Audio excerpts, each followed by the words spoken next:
Čia nenitoninis skystis. Ir jis elgiasi kiek kitaip, negu visi kiti skysčiai. Nenitoninis reiškia, kad jis nepaklūsta Newtono skysčių klampumo dėsniui. Kitaip pasakius, kai šitą skystį mes veikiame kažkaip mechaniškai, pavyzdžiui, štai, jeigu trenkiu, jis pasidaro klampesnis, beveik kietas. Tuo tarpu, jeigu su juo elgiame švelniai, jis elgiasi kaip skystis. Įdomus dalykas atsitinka, kai mes veikiame nenitoninį skystį didesniu dažniu. Pavyzdžiui, jeigu aš trankyčiau nenitoninį skystį 20 kartų per sekundę. Deja, aš to fiziškai padaryti negaliu, bet tai gali padaryti kolonėlė. Šiek tiek apsaugosime kolonėlę su plona plėvele ir uždėsime šiek tiek mūsų nenitoninio skysčio.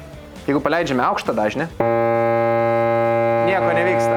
Nu, o dabar pabandom žemesnį dažnį, 20 Hz.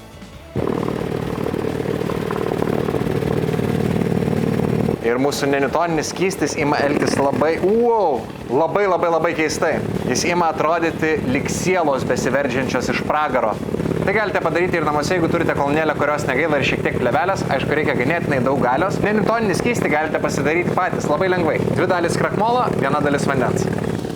Kietai.